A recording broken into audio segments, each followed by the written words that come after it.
Coming up on the Uplift, a unique start to the new school year for these college students. We'll tell you why their family will not be far behind. Then, tragedy changed his life forever when he was paralyzed on the football field, but his spirits remain high. We'll tell you what keeps this teen smiling through it all.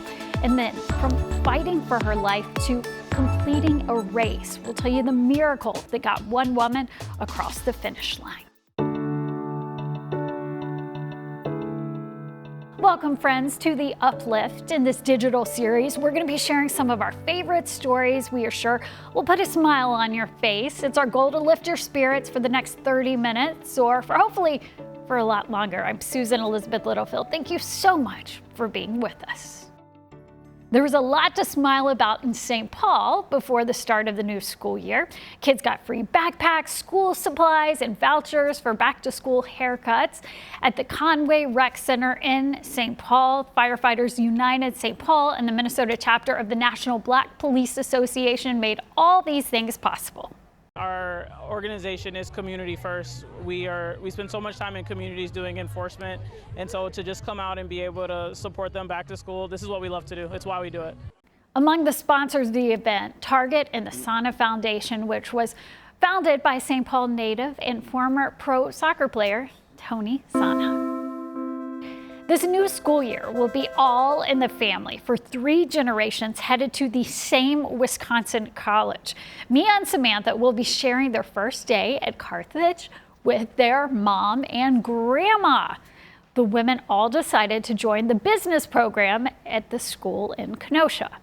I just feel really proud to be watching my daughters grow up and become more mature and have new experiences, but then also to see my mom accomplish something that she's always wanted to, and then even to accomplish something that I've always wanted to myself. I'm just I could probably burst. I'm so proud right now. It's not certain if the women will have any classes together, but they say they will definitely plan some study dates. She went from being told she had 3 days to live to finishing her first 5K race. A Bethel woman has experienced a roller coaster of emotions over the past 5 months. John Lauritsen shows us how she is now beating the odds. Very hard. Very, very hard. For Amanda Fischer and her son Paul, the first health scare came 11 years ago when Paul was bit by a mosquito and contracted encephalitis, which caused his brain to swell. Mom and son spent countless hours at the hospital and at the Ronald McDonald House. Because our whole life changed. Yes, we didn't go home. We had to stay in the hospital with him. No sooner did Paul recover than Amanda had a serious health scare of her own. She was diagnosed with PAH, a non-curable form of heart disease. They said I was teeter-tottering off a cliff. I never really got better. Despite treatments, her health steadily declined, and in March, doctors hit her with a grim outlook. When I went in, I thought they were just going to take fluid off of my stomach because I got really, really swollen everywhere. And instead, they told me I had 3 days to live. What was your reaction when you heard that? No. Absolutely not. Shortly after, while in hospice care, a woman Amanda didn't know paid her a visit. She told me, just believe in miracles. Do you believe in miracles? And the next day I went home. Those were the words Amanda needed to hear, even if they came from a stranger. The next day, her vital signs improved, and that's when the comeback began.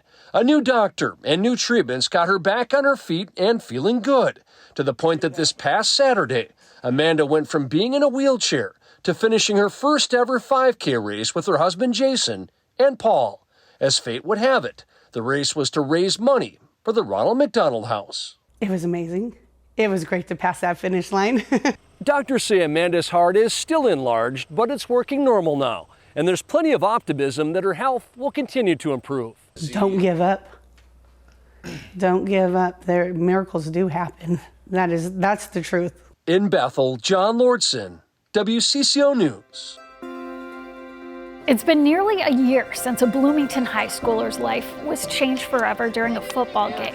Ethan Glenn was paralyzed while playing on September 2nd of 2022. He was only a freshman. After nearly a year of support from the community, WCCO's Marielle Mose shows us how Ethan and his family are creating their new normal. Where's the drone? It was an afternoon of grilling and gathering, feeding a bunch of hungry high schoolers, all of them friends and family of Ethan Glynn, who have stood by him more than ever this past year. It makes it hard to be negative about anything when you have this much support at all times. His support has been his foundation, and now the names of all those who love him will forever be part of the foundation he calls home.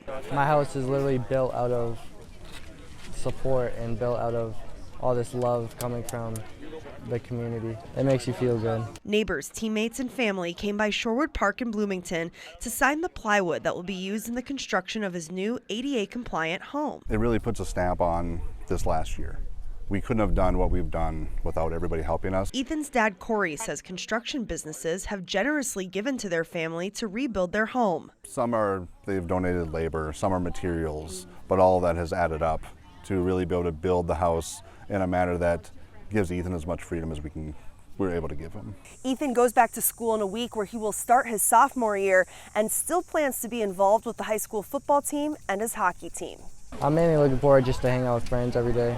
Hanging out with his classmates, going to football, things like that they're huge. You know, you have to have those little carrots out there to kind of keep going. In Bloomington, Marielle Mose, WCCO News.